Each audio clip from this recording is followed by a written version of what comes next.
Le 18 août 1843, 5 enfants disparurent dans les eaux noires du bayou, et la seule personne présente cette nuit-là jura jusqu'à son dernier souffle qu'elle n'avait rien fait. Mais avant de vous raconter cette histoire qui a glacé le sang de toute une région pendant des décennies, abonnez-vous à cette chaîne et dites-moi dans les commentaires de quelle ville vous nous écoutez en ce moment. Votre soutien nous aide à continuer de déterrer ces histoires que le temps voulait faire oublier. En 1838, la Louisiane respirait au rythme lent et oppressant de ses plantations. Dans la paroisse de Saint-Martin, à quelques lieues au sud de Saint-Martinville, s'étendait le domaine des Lavergnes, une propriété de plus de 2000 arpents bordée à l'est par un réseau complexe de bayous et de chenaux que même les habitants les plus anciens ne prétendaient pas connaître entièrement. C'était une terre grasse et fertile, mais aussi une terre qui avalait les imprudents, où la frontière entre la terre ferme et les eaux stagnantes se dissolvait dans une brume perpétuelle. La grande maison se dressait au sommet d'une légère élévation, construction imposante de bois blanc et de briques, avec une galerie courant sur toute la longueur de la façade. Derrière se trouvaient les dépendances, et plus loin encore, les cabanes des esclaves disposées en 2 rangées, veillant sur les champs de canne à sucre qui s'étendaient à perte de vue. Augustin Lavergne avait hérité du domaine à la mort de son père en 1832. C'était un homme de 42 ans au visage anguleux, aux favoris grisonnants, qui portait toujours des vestes de lin immaculées malgré la chaleur. Il avait épousé Marie-Louise Dufresne, et de cette union étaient nés 5 enfants. Édouard, 15 ans, Constance, 13 ans, Augustin Junior, 10 ans, Margot, 8 ans, et le petit Henri, 6 ans. Marie-Louise était morte en 1837 d'une fièvre qui l'avait emportée en moins d'une semaine. Augustin n'était pas un mauvais père selon les critères de son époque, mais c'était un homme absorbé par la gestion de sa propriété. Les enfants évoluaient dans son univers comme des ombres nécessaires mais périphériques, confiées aux soins des domestiques. Parmi les 123 esclaves que possédait Augustin, il y avait une femme nommée Delphine. Elle était arrivée sur la plantation en 1828, achetée lors d'une vente aux enchères à la Nouvelle-Orléans. Le registre indiquait son âge approximatif, 25 ans à l'époque de son acquisition. En 1843, elle devait avoir une quarantaine d'années. Delphine n'avait jamais révélé d'où elle venait exactement. Elle parlait un français parfait, teinté d'un accent créole chantant, mais maîtrisait également l'anglais et un dialecte africain que personne ne pouvait identifier. C'était une femme de taille moyenne, à la peau couleur d'acajou sombre, avec des yeux qui semblaient toujours observer au-delà de ce que voyaient les autres. Après la mort de Marie-Louise, Augustin avait pris une décision étrange selon beaucoup. Il avait retiré Delphine des champs et l'avait assignée à la grande maison pour s'occuper des enfants.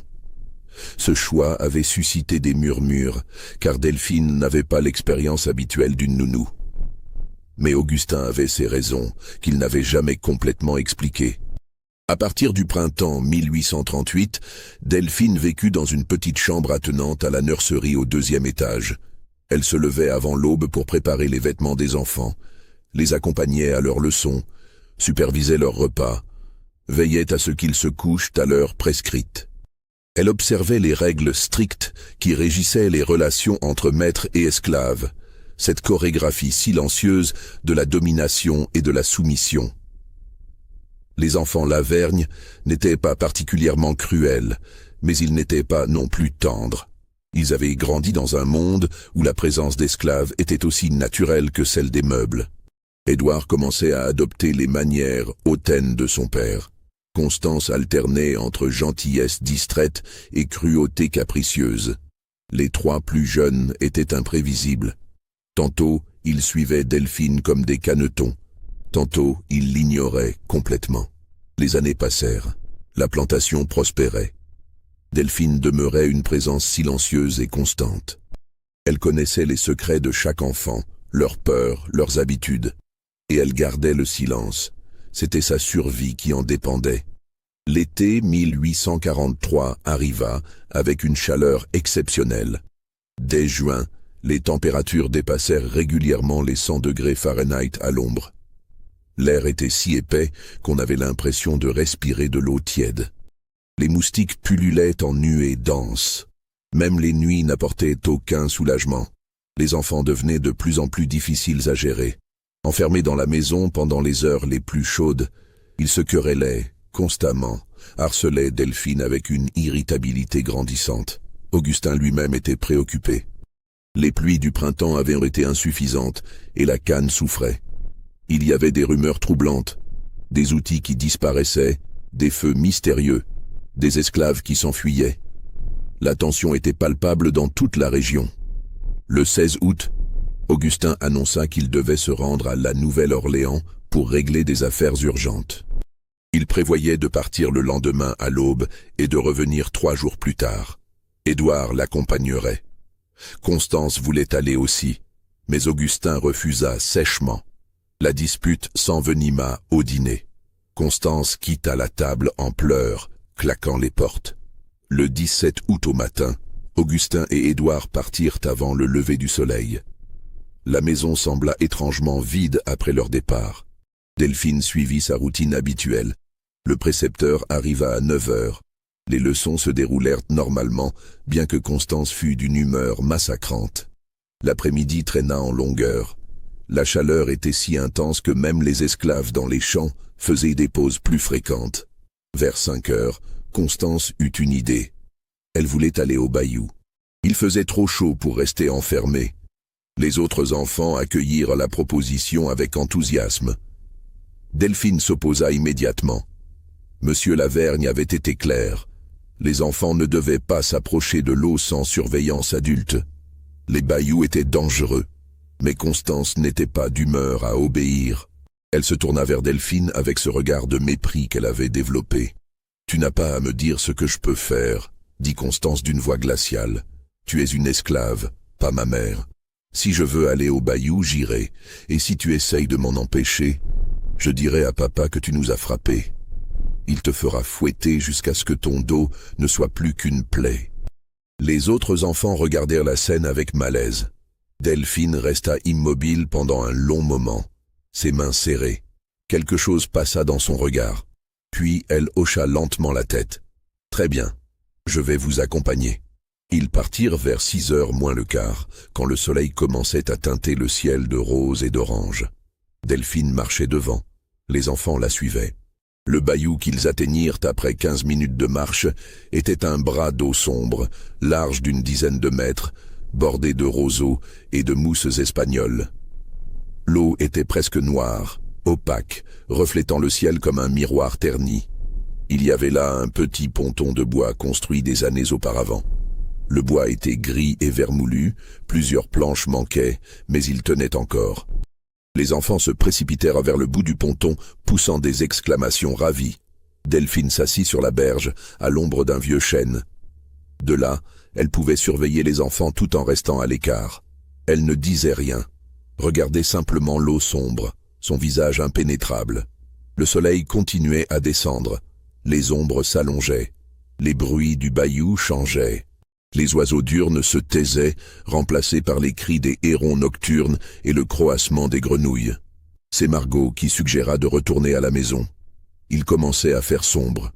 Henri approuva, car il n'aimait pas être dehors à la tombée de la nuit. Mais Constance refusa. Elle venait à peine d'arriver. Delphine se leva. Il était temps de partir. Mais Constance fit volte-face, ses yeux brillants de colère. « Je t'ai dit que tu n'avais pas à me donner d'ordre. » Ce qui se passa ensuite, personne ne put jamais l'établir avec certitude. Constance, dans un geste de défi, s'avança encore plus loin sur le ponton vermoulu. Il y eut un craquement sec, une planche pourrie céda sous son poids. La jeune fille bascula en avant, tombant dans l'eau noire avec un grand plouf. Augustin Junior cria, se précipitant vers le bord. Margot hurlait. Le petit Henri, effrayé, recula précipitamment et glissa à son tour, tombant dans l'eau. Augustin Junior, sans réfléchir, sauta pour secourir son frère et sa sœur. Margot, dans un mouvement de panique, sauta également. Delphine était déjà dans l'eau jusqu'à la taille, avançant contre la boue qui aspirait ses pieds. L'eau était froide malgré la chaleur, opaque comme de l'encre. Elle plongea ses bras sous la surface, cherchant à tâtons. Elle attrapa Margot, la traîna vers la berge, la poussa sur la terre ferme, puis se retourna vers le bayou. Les autres enfants avaient disparu sous la surface. L'eau sombre ne portait plus aucune trace d'eux. Delphine plongea encore et encore, ses mains cherchant frénétiquement. Elle plongea jusqu'à ce que ses poumons brûlent, jusqu'à ce que sa vision se brouille. Quand elle émergea finalement, titubante, épuisée, la nuit était presque complètement tombée. Sur la berge, Margot était recroquevillée, tremblant violemment. Delphine resta debout dans l'eau, regardant la surface immobile du bayou. Les 4 autres enfants avaient disparu, avalés par les eaux noires. Delphine porta Margot jusqu'à la maison, dans une sorte de transe. La fillette s'accrochait à elle avec une force désespérée, son corps secoué de spasmes. Quand elles atteignirent la grande maison, les domestiques comprirent immédiatement qu'il s'était passé quelque chose de terrible. Le contremaître, Jacob Benson, organisa une équipe de recherche. 20 esclaves furent réveillés, équipés de lanternes. Ils coururent vers le bayou, leur lumière dansant comme des lucioles. Certains plongèrent dans l'eau malgré l'obscurité. D'autres longèrent les berges avec des perches, sondant les profondeurs. Ils cherchèrent toute la nuit. À l'aube, ils n'avaient rien trouvé. Pas un corps, pas un vêtement, rien. Le bayou gardait ses secrets avec une indifférence absolue. Un messager partit au galop vers la Nouvelle-Orléans. Il atteignit Augustin dans l'après-midi du 18 août. Augustin écouta sans manifester d'émotion visible. Il pâlit légèrement, ses mains se crispèrent, mais il ne dit rien. Puis il se leva et quitta la pièce avec Édouard. Ils arrivèrent à la plantation le lendemain matin.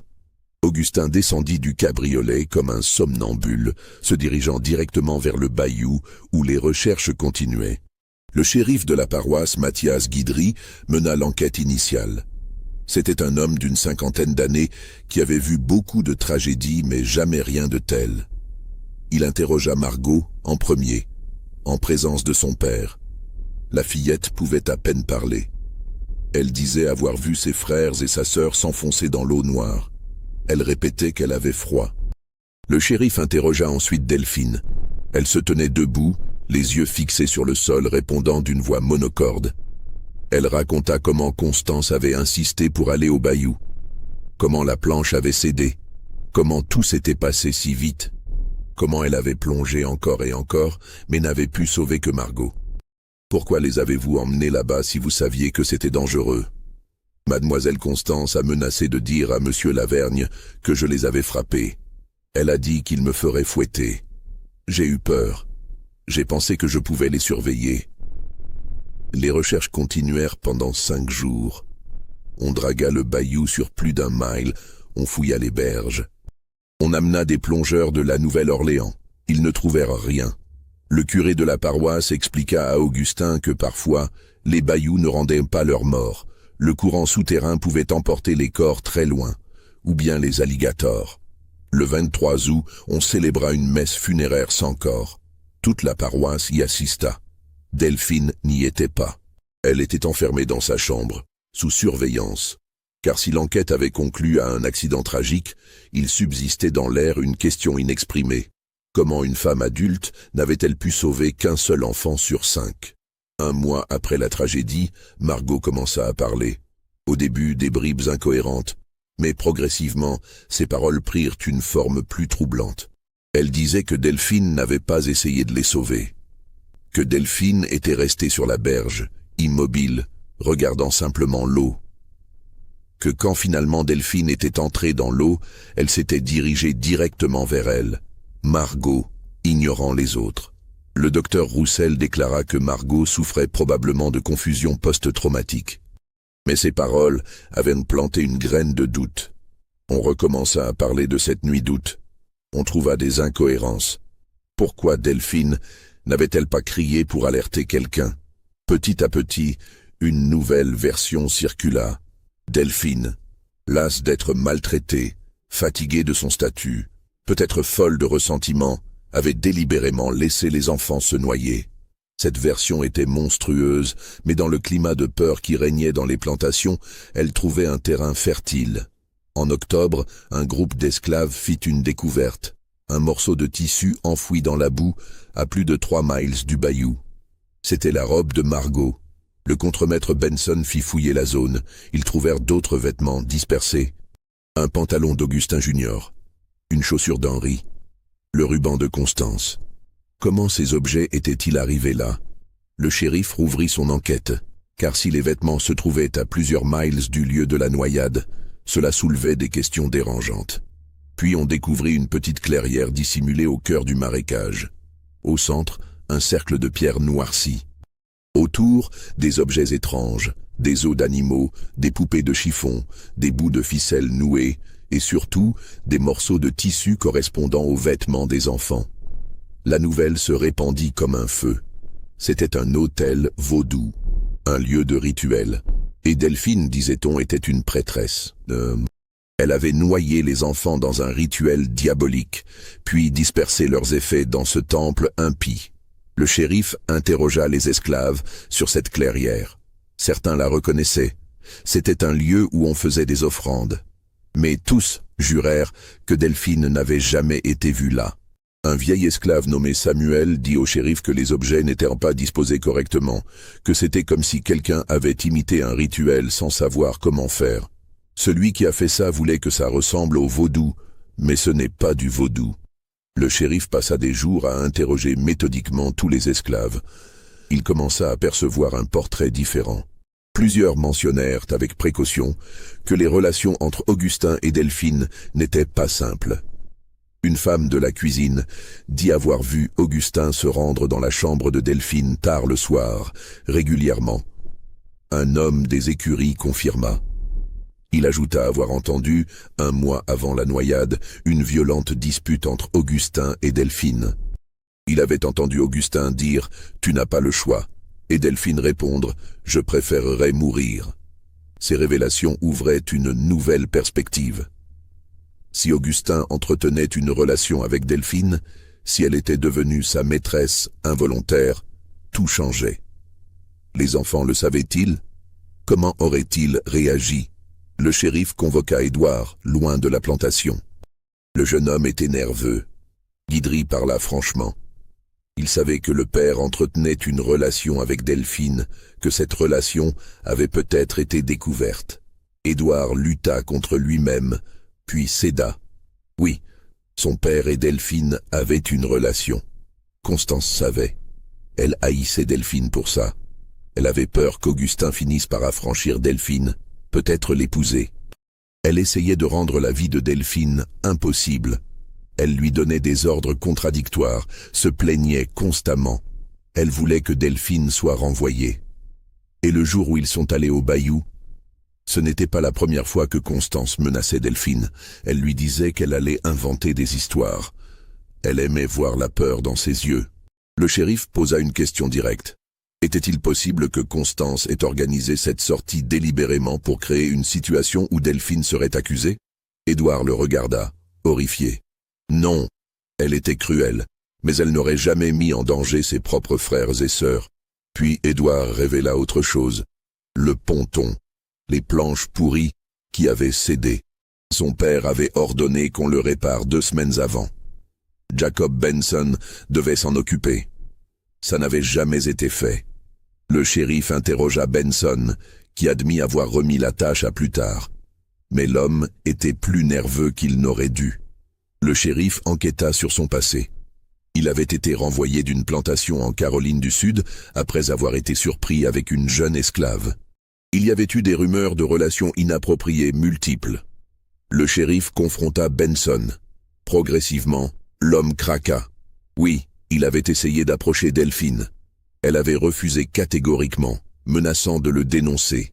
Il était furieux, mais il jura qu'il n'avait rien fait aux enfants. En revanche, il admit avoir trouvé certains vêtements après la tragédie et les avoir cachés. Pourquoi? Parce que je voulais les utiliser contre elle, je voulais qu'on l'accuse, alors j'ai dispersé les vêtements dans le marécage. J'ai ajouté des objets près de la clairière pour que ça ressemble au vaudou. Le shérif ressentit du dégoût, mais cette révélation n'expliquait pas ce qui s'était réellement passé au bayou. Les enfants étaient-ils vraiment morts accidentellement? Ou Delphine avait-elle délibérément laissé se produire une tragédie? Le shérif reçut une lettre de Virginie en janvier 1844, après presque 3 mois d'attente. Augustin avait mentionné que Delphine venait d'une plantation où 2 enfants s'étaient noyés. La lettre du shérif du comté de Charles City confirmait l'essentiel. En juillet 1827, 2 enfants de la famille Rutherford, un garçon de 7 ans et une fille de 5 ans, s'étaient noyés dans un étang sur leur propriété. Une enquête avait été menée. Plusieurs esclaves, dont une nommée Delphine, avaient été interrogés. Le rapport concluait à une négligence parentale et aucune accusation criminelle n'avait été portée. Mais le shérif de Virginie ajoutait un détail troublant que Delphine n'avait pas mentionné. Quelques semaines avant la noyade, il y avait eu un incident lors duquel Delphine avait été fouettée pour avoir été surprise dans les appartements de Madame Rutherford, fouillant apparemment dans des objets personnels. Delphine avait prétendu chercher quelque chose qu'on lui avait demandé de récupérer, mais Madame Rutherford avait affirmé qu'elle mentait, qu'elle volait. La punition avait été sévère. 15 coups de fouet qui avaient laissé des cicatrices permanentes sur son dos. Cette information changeait tout. Si Delphine avait été fouettée par Madame Rutherford, cela lui donnait un mobile de ressentiment. Peut-être que la noyade des enfants Rutherford n'avait pas été un accident, mais une vengeance. Et si c'était vrai en Virginie, cela pouvait être vrai en Louisiane aussi. Constance avait menacé Delphine de faire en sorte qu'elle soit fouettée. Était-ce suffisant pour déclencher une rage meurtrière? Le procès commença en mars 1844, dans le tribunal de Saint-Martinville. La salle était bondée, remplie non seulement de planteurs et de leurs familles, mais aussi de curieux venus de toute la paroisse et même de paroisses voisines. L'affaire avait pris une dimension qui dépassait le simple drame d'une plantation. Elle touchait aux peurs les plus profondes de toute une société. Et si les esclaves décidaient de se rebeller non par la violence ouverte, mais par la malveillance silencieuse? Le procureur Brouillard présenta son cas avec une efficacité redoutable. Il décrivit en détail les 2 incidents de noyade, celui en Virginie et celui en Louisiane, soulignant les similitudes troublantes. 6 enfants morts en présence de la même personne sur 16 ans.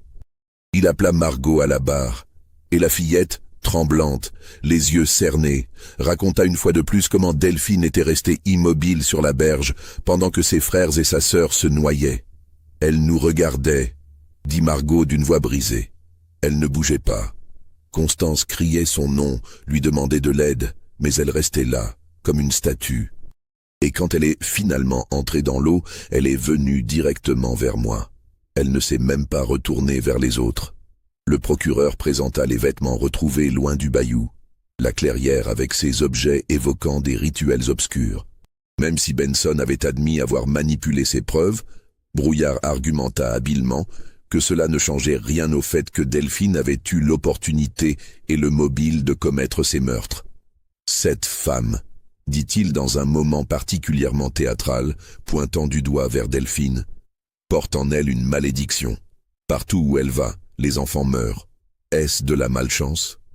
Non, messieurs du jury, c'est un schéma, une répétition, une preuve accablante de sa nature profondément mauvaise. » Maître Deschamps, l'avocat de la défense, fit de son mieux pour contrer ces accusations. Il attaqua le témoignage de Margot, soulignant qu'elle n'avait que 8 ans, qu'elle avait vécu un traumatisme terrible, que dans la panique et l'obscurité du crépuscule, sa perception du temps et des événements était nécessairement déformée. « Une seconde peut sembler une éternité quand on se noie », dit-il au juré. La fillette dit que Delphine est restée immobile longtemps, mais combien de temps exactement?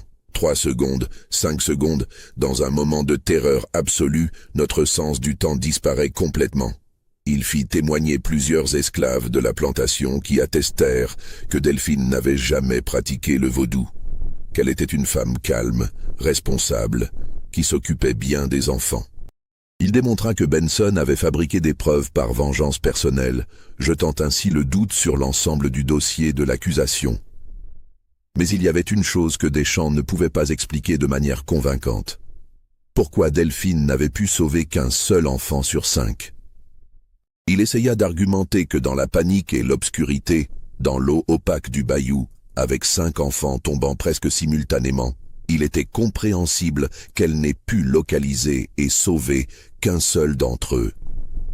Mais cet argument sonnait creux, même à ses propres oreilles. 4 enfants perdus, un seul sauvé. Les statistiques étaient accablantes. Le moment le plus dramatique du procès survint quand Augustin Lavergne fut appelé à la barre.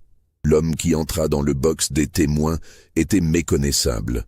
Il avait perdu au moins 20 livres depuis août. Son visage était émacié, ses yeux profondément enfoncés dans leurs orbites. Il s'assit avec la raideur d'un homme marchant vers l'échafaud. Le procureur Brouillard commença par des questions standards. Depuis combien de temps Delphine travaillait-elle pour lui? Comment s'était-elle comportée? Avait-il remarqué quelque chose d'inhabituel dans les jours précédant la tragédie? Augustin répondit mécaniquement, sa voix monocorde, presque inaudible. Le juge dut lui demander plusieurs fois de parler plus fort. Puis ce fut au tour de Maître Deschamps d'interroger Augustin. L'avocat de la défense savait qu'il marchait sur un terrain dangereux, mais il devait essayer. Il s'approcha lentement du témoin, choisissant soigneusement ses mots. « Monsieur Lavergne, je vais vous poser une question difficile, et je vous demande de répondre avec honnêteté, car la vie d'une femme en dépend.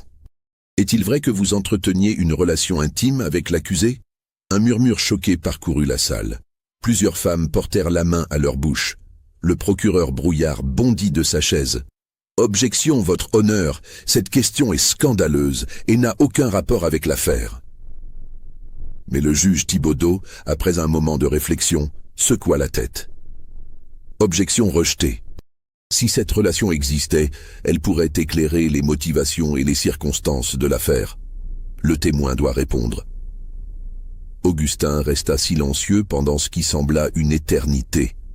Ses mains agrippaient la balustrade devant lui avec une telle force que ses jointures étaient blanches. Son visage était devenu écarlate, puis d'une pâleur mortelle. On pouvait voir la lutte intérieure qui se déroulait en lui, entre l'honneur social, le désir de protéger sa réputation, et peut-être, au fond, une étincelle de conscience qui refusait d'ajouter un mensonge de plus à tout ce qui avait été dit. « Oui, » dit-il finalement dans un souffle à peine audible. « Oui, j'entretenais une relation avec Delphine. » Le murmure dans la salle devint un brouhaha. Le juge dut frapper plusieurs fois son marteau pour rétablir l'ordre. « Et cette relation était-elle consentie ?» pressa Deschamps, sachant qu'il devait pousser son avantage maintenant, avant qu'Augustin ne se referme. Augustin ferma les yeux. Quand il les rouvrit, ils étaient remplis de larmes. Non, elle n'était pas consentante, du moins pas au début. J'ai utilisé mon pouvoir sur elle, je l'ai forcée, c'est un péché que je porterai jusqu'à ma mort et au-delà. Ce fut comme si une bombe avait explosé dans la salle. Les gens se levèrent, crièrent, gesticulent. Le juge dut menacer d'évacuer la salle avant que le calme ne revienne. Deschamps continua, sa voix maintenant plus douce, presque compatissante. « Et vos enfants, monsieur Lavergne, savaient-ils » Constance savait. Je pense qu'Édouard savait aussi, ou du moins soupçonnait. Les plus jeunes, je ne crois pas. Comment Constance réagissait-elle à cette situation? Augustin passa une main tremblante sur son visage. Elle haïssait Delphine. Elle la haïssait avec une intensité qui me faisait peur parfois. Elle me haïssait aussi, je pense, mais elle ne pouvait pas l'exprimer directement contre moi. Alors elle déversait toute sa rage sur Delphine. Elle la tourmentait constamment, inventait des raisons de la faire punir, cherchait à la faire renvoyer ou pire. Monsieur Lavergne, je vais vous poser une question très difficile. Pensez bien avant de répondre. Est-il possible que votre fille Constance ait délibérément créé une situation au bayou dans le but de causer des problèmes à Delphine et que les choses aient tragiquement dégénéré au-delà de ce qu'elle avait prévu? Augustin le regarda avec des yeux remplis d'une douleur si intense qu'elle était presque insoutenable à voir. « Je ne sais pas. Dieu me pardonne. Je ne sais pas. Constance était capable de grande cruauté, c'est vrai. Elle avait hérité de moi ce goût du pouvoir, cette jouissance à exercer son autorité sur ceux qui ne peuvent se défendre. Aurait-elle pu aller jusque-là? Mettre en scène quelque chose pour faire souffrir Delphine? Je veux croire que non. Je veux croire que ma fille, malgré tous ses défauts, n'aurait jamais consciemment mis ses frères et sa petite sœur en danger. Il s'interrompit, sa voix se brisant complètement. Mais la vérité, la terrible vérité, c'est que je ne la connaissais pas vraiment. Aucun de mes enfants. J'étais trop occupé avec la plantation, avec mes affaires, avec mes péchés. J'ai perdu 4 enfants, et je ne sais même pas si leur mort est ma faute, la faute de Delphine, la faute de Constance, ou simplement un terrible accident. Je ne sais plus rien. Il éclata en sanglots, le visage dans ses mains, ses épaules secouées de spasmes violents. Le juge ordonna une pause. Édouard, qui était assis au premier rang, se leva pour escorter son père hors de la salle. Plusieurs personnes dans l'assistance pleuraient aussi, émues malgré elles par la douleur brute de cet homme. Cet épisode dramatique eut un effet inattendu sur l'atmosphère du procès. Certains spectateurs, qui étaient venus convaincus de la culpabilité absolue de Delphine, commençaient maintenant à douter. Si Augustin lui-même, le père des enfants morts, ne savait pas ce qui s'était vraiment passé, comment pouvaient-ils, eux, être certains? Si Constance était capable de telle cruauté envers Delphine, n'était-il pas possible qu'elle ait orchestré quelque chose qui avait tragiquement dégénéré?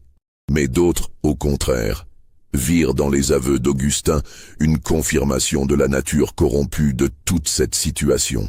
Une femme qui se laissait souiller par son maître, même forcée, ne pouvait être qu'une créature dépravée. Et la cruauté de Constance envers elle, c'était une réaction naturelle d'une jeune fille pure face à l'immoralité qui souillait sa maison. Le procès se poursuivit encore 2 jours. On appela des experts pour témoigner sur les courants du bayou, sur la profondeur de l'eau à différents endroits, sur les probabilités de survie lors d'une noyade. Un professeur de l'université de la Nouvelle-Orléans expliqua avec force détails scientifiques que dans l'eau trouble d'un bayou, au crépuscule, avec plusieurs personnes se débattant simultanément, il était extrêmement difficile de localiser et de secourir plus d'une personne. Son témoignage aida la défense, mais pas autant que Deschamps l'avait espéré. Des témoins de moralité furent appelés. Certains esclaves décrivirent Delphine comme une femme tranquille, travailleuse, qui s'occupait bien des enfants malgré les provocations de Constance. D'autres, interrogés par le procureur, mentionnèrent qu'elle était étrange, qu'elle parlait parfois seule, qu'elle connaissait des chansons dans des langues que personne ne comprenait. Puis vint le moment où le juge Thibaudeau demanda à Delphine si elle souhaitait faire une déclaration finale avant que le jury ne se retire pour délibérer. L'avocat Deschamps lui avait conseillé de rester silencieuse, craignant que tout ce qu'elle dirait ne soit mal interprété. Mais à la surprise générale, Delphine se leva. Elle se tint debout dans le box des accusés, sa robe simple et usée, contrastant avec les tenues élégantes des spectateurs. Ses mains n'étaient pas attachées, reposaient calmement le long de son corps. Pendant un long moment, elle ne dit rien, se contentant de balayer lentement la salle du regard, comme si elle gravait dans sa mémoire le visage de chaque personne présente. Son regard s'attarda particulièrement sur Augustin, sur Édouard, sur Margot qui était assise entre 2 domestiques. Quand elle parla enfin, sa voix était calme, claire, dénuée de toute trace de peur ou de colère. C'était une voix qui portait loin dans le silence absolu qui s'était installé dans la salle. Je vais vous dire une vérité que vous ne voulez pas entendre. Ce qui s'est passé au bayou ce soir-là, ce n'était pas un meurtre, ce n'était pas de la sorcellerie, ce n'était même pas vraiment un accident, pas au sens où vous l'entendez. C'était l'aboutissement logique, inévitable, de tout ce que cette maison, cette plantation, cette société tout entière sont devenues. Elle fit une pause, laissant ses paroles résonner. Vous voulez savoir pourquoi je n'ai pu sauver qu'un seul enfant? Je vais vous le dire, et je vous le dis devant Dieu qui connaît mon cœur mieux que je ne le connais moi-même. Quand Constance est tombée à l'eau, quand j'ai entendu son cri, ma première réaction, mon premier instinct, a été de me précipiter pour l'aider. Parce que malgré tout, Malgré sa cruauté, malgré sa haine, elle n'était qu'une enfant. Delphine s'interrompit, et pour la première fois depuis le début du procès, une émotion traversa son visage. Ce n'était pas de la peur ni de la colère, mais quelque chose de plus profond, de plus douloureux. Mais alors, dans cette fraction de seconde, entre le cri et le moment où je me suis levé, j'ai pensé à quelque chose. J'ai pensé à toutes les fois où cette fille m'avait humilié, menacé, où elle m'avait regardé avec ce mépris absolu qui dit que je ne suis rien, moins qu'un animal, moins qu'un objet, hein. J'ai pensé à son père qui venait dans ma chambre la nuit et me prenait de force pendant que ses enfants dormaient de l'autre côté du mur. J'ai pensé à ces 15 années d'esclavage, à ces cicatrices sur mon dos que vous ne pouvez pas voir mais qui me font encore mal chaque jour, à toutes les indignités que j'ai subies en silence, parce que c'est ce qu'on attend de moi. Sa voix ne tremblait pas, mais il y avait maintenant dans ses yeux quelque chose qui fit frissonner plusieurs personnes dans la salle. Et pendant une seconde, juste une seconde qui a duré une éternité, j'ai hésité. J'ai regardé cette fille se débattre dans l'eau et j'ai pensé, pourquoi devrais-je la sauver? Pourquoi devrais-je risquer ma vie pour quelqu'un qui ne m'a jamais, pas une seule fois, considéré comme un être humain? Pourquoi sa vie vaudrait-elle plus que la mienne? Un murmure parcourut la salle. Le procureur Brouillard se leva à moitié, comme pour objecter, mais le juge lui fit signe de se taire d'un geste impérieux. Cette seconde d'hésitation, messieurs du jury, c'est mon crime. Pas le meurtre, pas la sorcellerie, pas même la négligence au sens où la loi l'entend. Juste un moment d'humanité où j'ai considéré ma propre valeur, ma propre vie, avant celle de ma maîtresse. Un moment où j'ai cessé d'être l'esclave parfaitement obéissante, et où je suis redevenu, brièvement, un être humain avec des sentiments, des pensées, une dignité. Elle fit face maintenant directement au jury, les regardant chacun dans les yeux. Mais ensuite, messieurs, ensuite j'ai fait ce que j'ai toujours fait. J'ai mis de côté cette seconde d'humanité et je suis redevenu ce qu'on attend de moi. J'ai obéi. Je me suis précipité dans cette eau noire et froide. J'ai plongé dans ces profondeurs opaques où je ne voyais rien, où je ne sentais que la boue et les plantes qui s'accrochaient à moi comme des mains mortes. J'ai cherché frénétiquement ces enfants. J'ai sauvé Margot parce qu'elle était la plus proche de moi, parce que c'était elle que mes mains ont touché en premier dans cette obscurité sous-marine. Sa voix se fit plus intense, plus pressante. Les autres étaient déjà trop loin. Ce courant invisible que les experts vous ont décrit, les avait emportés. J'ai continué à plonger encore et encore, jusqu'à ce que mes poumons soient en feu, jusqu'à ce que je ne sache plus où était le haut et où était le bas, jusqu'à ce que je pense moi-même me noyer. Et je n'ai rien trouvé. Rien qu'une eau vide et froide qui gardait ses secrets. Delphine s'interrompit, respirant profondément. Puis elle continua, sa voix maintenant plus douce mais non moins intense. Alors voilà la vérité que vous devez décider d'accepter ou de rejeter. J'ai hésité pendant une seconde avant de risquer ma vie pour sauver la fille de l'homme qui me violait régulièrement. Cette hésitation fait-elle de moi une meurtrière?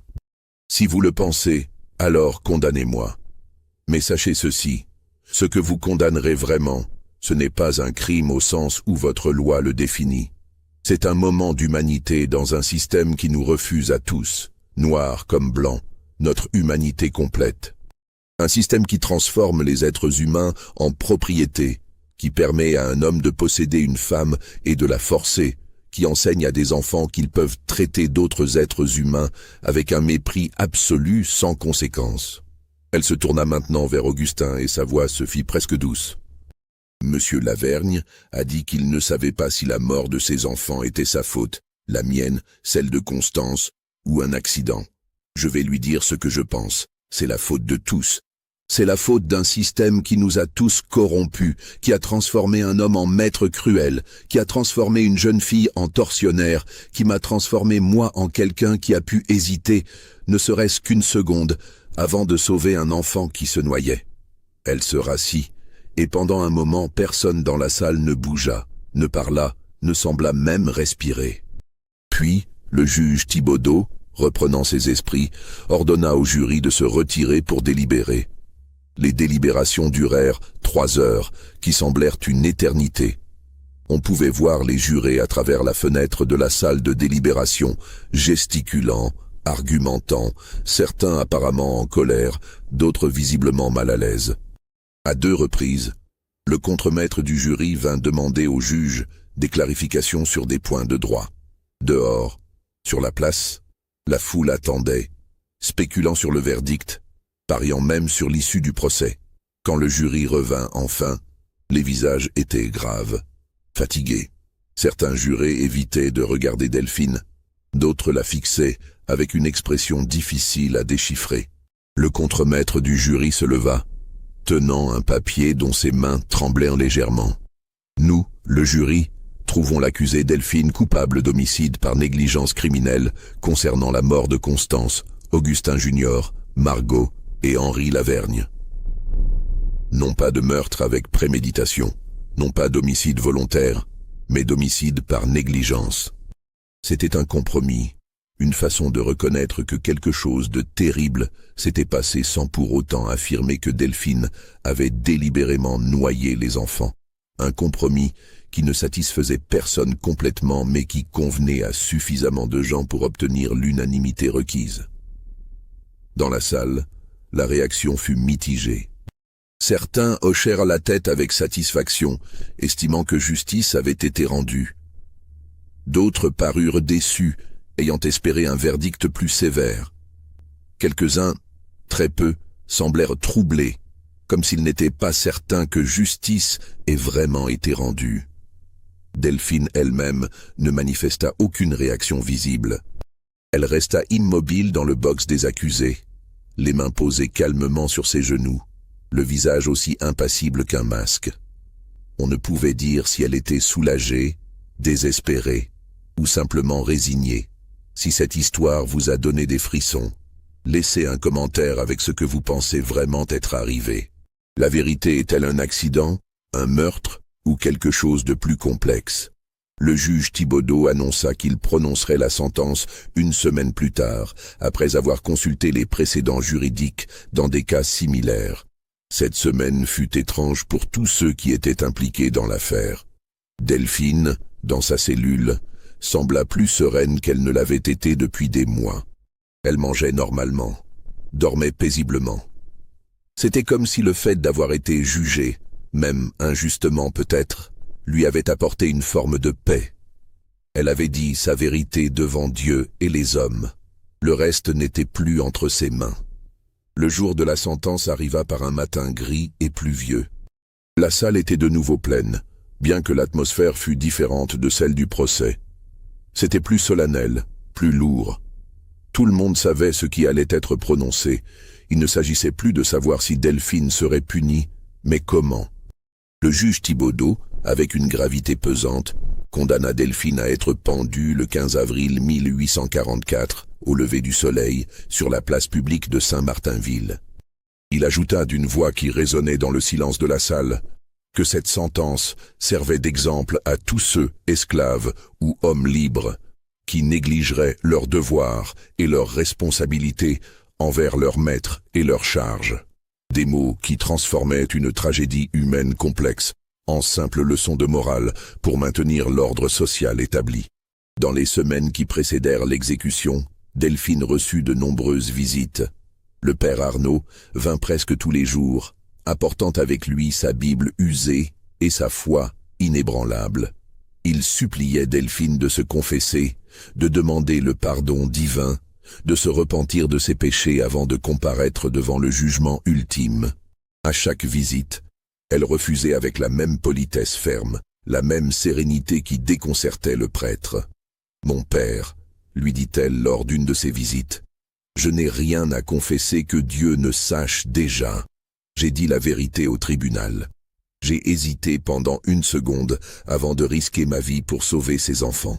Si cette hésitation est un péché, alors Dieu le sait et me jugera selon sa sagesse infinie. Mais je ne vais pas inventer des péchés que je n'ai pas commis juste pour satisfaire votre besoin de me voir repentante. » Le père Arnaud insistait. « Mais mon enfant, Vous ne comprenez pas. Sans confession, sans repentir, votre âme est en danger. Vous risquez la damnation éternelle. Delphine eut un sourire triste. Mon père, j'ai vécu une damnation pendant 15 ans. J'ai été forcé, violé, humilié, traité comme un animal. Si Dieu existe et s'il est juste, il comprendra. Et s'il ne comprend pas, alors sa justice n'est pas différente de celle des hommes qui m'ont condamné. Ces paroles scandalisèrent le père Arnaud, mais elles contenaient une logique que même lui ne pouvait complètement réfuter. Il continua ses visites jusqu'au bout, espérant jusqu'à la dernière minute que Delphine changerait d'avis.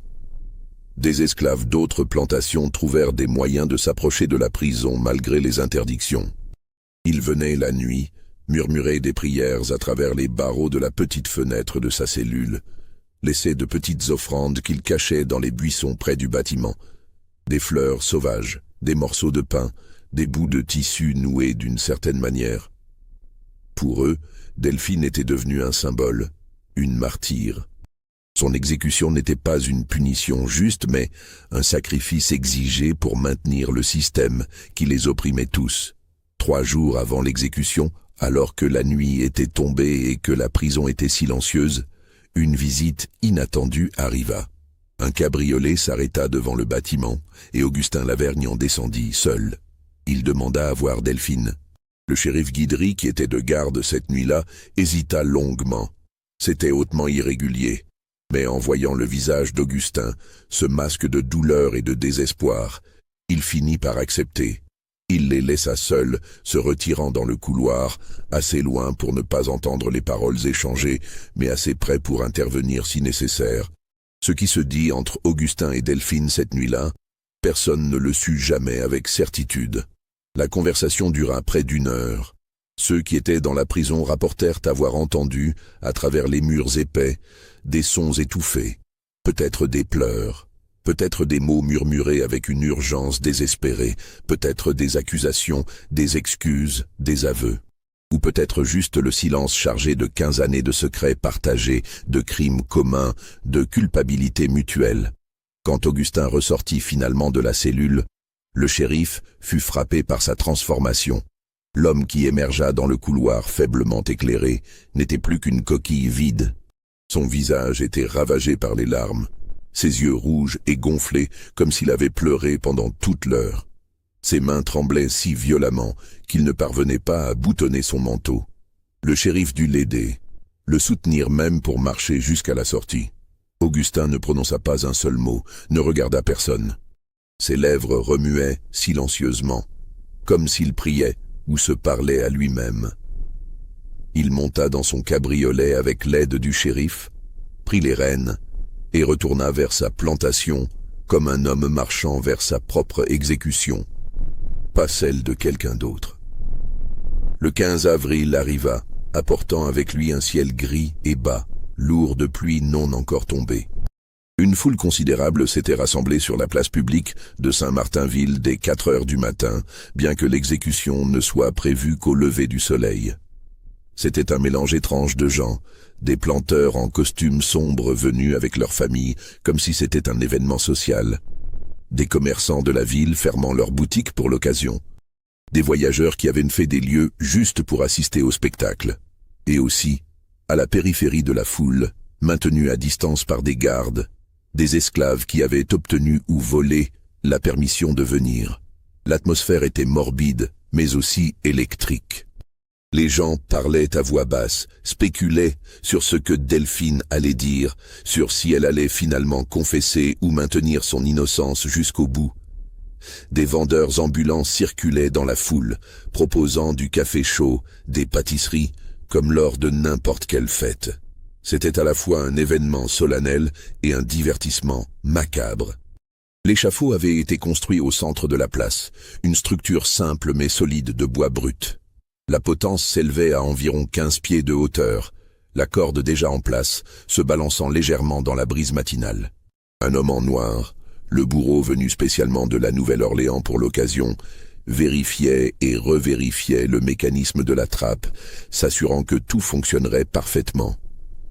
À 6 heures précises, Alors que les premiers rayons du soleil commençaient à percer les nuages bas, une porte s'ouvrit sur le côté de la place.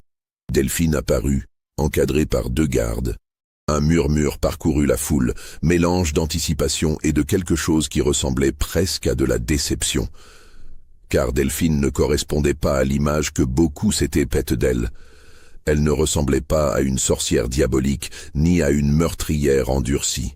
Elle marchait avec dignité, la tête haute, sans entrave car elle n'avait jamais tenté de s'échapper, n'avait jamais causé le moindre problème pendant sa détention. Elle portait une robe simple de coton blanc qu'une organisation charitable de la Nouvelle-Orléans lui avait fournie, estimant que même les condamnés méritaient de mourir avec une certaine décence. Ses cheveux étaient couverts d'un foulard propre, et ses pieds nus avançaient sans hésitation sur les pavés froids de la place. Derrière elle marchait le père Arnaud, tenant sa Bible contre sa poitrine, murmurant des prières. Il avait insisté pour l'accompagner jusqu'au bout, espérant encore qu'à la dernière minute, Delphine accepterait les sacrements de l'Église. Mais elle avait poliment décliné une dernière fois avant de quitter sa cellule. Delphine monta les marches de l'échafaud sans aide, ses mouvements calmes et mesurés. En haut, elle se retourna pour faire face à la foule. Ses yeux balayèrent lentement les visages assemblés, s'arrêtant brièvement sur certains. Le shérif Guidry qui se tenait raide et mal à l'aise, le procureur Brouillard qui arborait une expression de satisfaction professionnelle, le juge Thibaudeau, dont le visage était indéchiffrable. Elle chercha des yeux Augustin et Édouard dans la foule, mais ne les trouva pas. Ils n'étaient pas venus. Peut-être était-ce trop pour eux. Ou peut-être ne voulaient-ils pas être associés publiquement à cette exécution qui, d'une certaine manière, exposait leurs propres péchés autant qu'elle punissait les siens supposés. Le bourreau s'approcha de Delphine et lui demanda, d'une voix qui se voulait professionnelle mais qui tremblait légèrement, si elle avait des dernières paroles. C'était une formalité, une tradition. La plupart des condamnés en profitaient pour clamer leur innocence, ou pour implorer le pardon de Dieu, ou pour maudire leurs accusateurs. Delphine regarda une dernière fois la foule assemblée, puis leva lentement les yeux vers le ciel gris où les premiers rayons du soleil commençaient à percer. Quand elle parla, sa voix était claire et calme, portant loin dans le silence matinal qui s'était installé. Les eaux du bayou gardent leurs secrets. Elles prennent ce qu'on leur donne et ce qu'on ne veut pas leur donner. Elles sont anciennes et patientes, et elles attendent toujours. Un jour peut-être, elles rendront ce qu'elles ont pris. Mais ce jour-là, personne ne voudra voir ce qu'elles révéleront. C'étaient des paroles énigmatiques, presque prophétiques, qui laissèrent beaucoup de spectateurs mal à l'aise.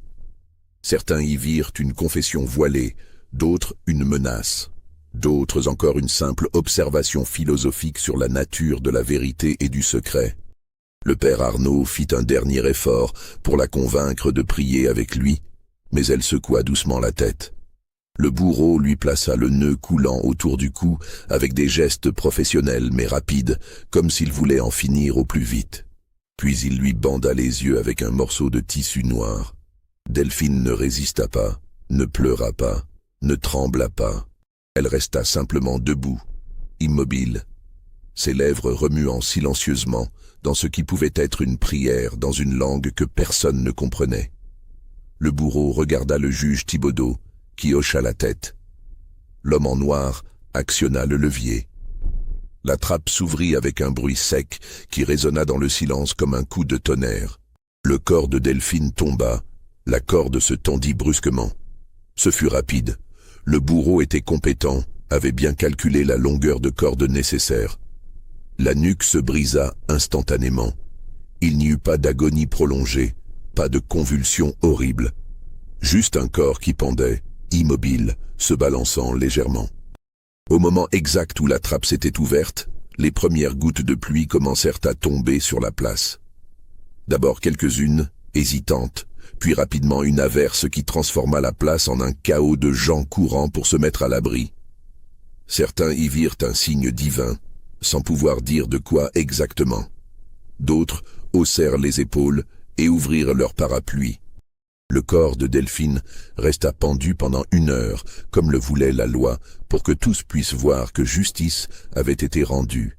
Puis, il fut descendu, placé dans un cercueil grossier de bois non peint et transporté au cimetière, où un coin était réservé aux esclaves, aux indigents et aux criminels exécutés. Elle fut enterrée sans cérémonie, juste le fossoyeur et 2 gardes présents. Pas de pierre tombale, pas de marqueur d'aucune sorte, juste un monticule de terre qui serait progressivement aplani par le temps et les éléments jusqu'à disparaître complètement, comme si elle n'avait jamais existé. Mais les esclaves de la région n'oubliant pas si facilement.